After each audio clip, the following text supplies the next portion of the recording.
Você sai do governo Bolsonaro, que é o governo mais corrupto que a gente já teve. Ah, mais do que o Lula? Também por muitas acusações. Mais do que o do Lula? Mais do que o do Lula. O orçamento secreto é muito maior do que foi o mensalão. O maior roubo da história da humanidade. E aí você sai desse governo... Você tem esses números para dizer que é maior do que o do... Gente, o orçamento secreto é 20 bi. 20 bi o PT roubou no primeiro mês de governo na Petrobras. Não tá de brincadeira. Eu não acho que uma corrupção é maior do que a outra, não. Mas eu tenho muitos dados para mostrar. Então você precisa ir na aula de matemática, porque 100 bilhões não é maior que 20? Não precisa em aula de matemática. Eu sou muito boa em matemática, inclusive. Tá aparecendo. Tem um relatório da Transparência Internacional, que é um órgão que não tem relação com nenhum partido brasileiro, com nada.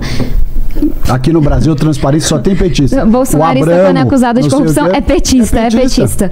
Que mostrou o quanto que o combate à corrupção diminuiu no Brasil e que a corrupção aumentou.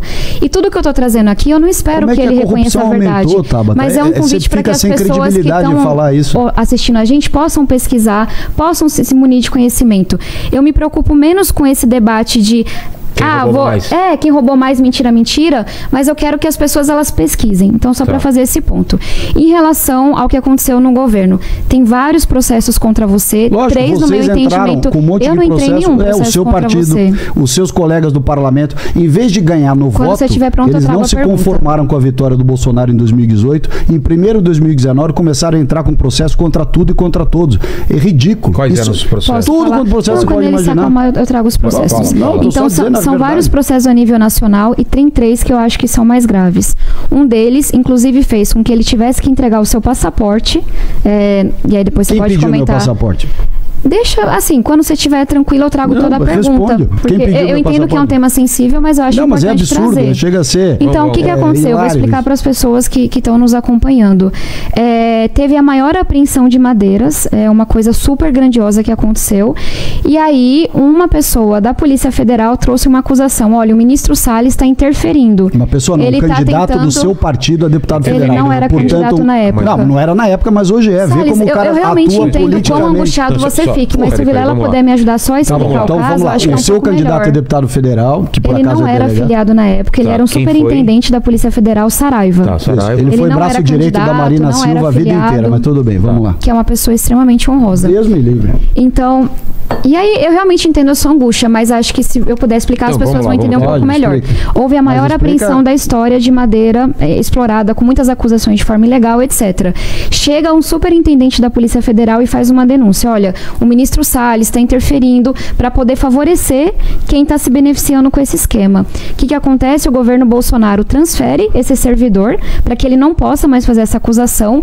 Esse processo ainda não foi finalizado, então, de fato, ele não foi condenado, mas existe uma investigação em curso e, na época, tiraram o passaporte dele para que ele não fugisse do país. Isso foi amplamente noticiado. Tudo isso aconteceu. Tem um outro caso, eu vou trazer 2 casos, porque acho que fica mais exemplificado. Traz e me deixa Teve também, depois. Claro, deixa eu perguntar que eu deixo você responder. Teve um caso, chegou também, nesse caso foi nos Estados Unidos, chegou produtos lá, se eu não me engano, também era madeira, que estavam sem um documento. Não tinha, vai dizer agora que a alfândega americana é petista, né? E aí eles apreenderam essa carga e falaram, olha, tá sem a documentação, a gente não pode prosseguir com isso. No mesmo momento, ele fez uma alteração no ministério, falando que aquele documento não era mais necessário para também safar as pessoas que estavam fazendo aquela coisa de forma ilegal. E isso também, enfim...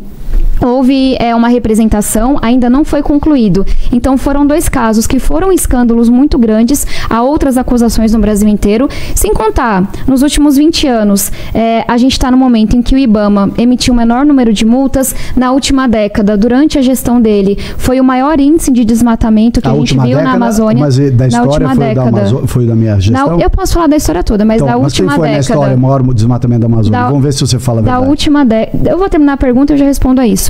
Da última década, o dia com o maior desmatamento, então assim, foi toda uma destruição que aconteceu, de fiscalização, acabaram com a área de mudanças do clima, aumentou muito o desmatamento, inclusive em terras indígenas, e aí, por cima de tudo isso, tem investigações grandes na questão criminal também, o que me leva a crer que havia ali uma cortina de fumaça, literalmente, porque se queimou muito a Amazônia, o Cerrado, para esconder o crime que estava acontecendo. E aí, de novo, essa exploração de madeira ilegal, ela não representa o Brasil. Esse não é nem agro, sabe? Essa gente que explora, que queima, que não segue as regras, é uma parcela muito pequena, mas que mancha o agro.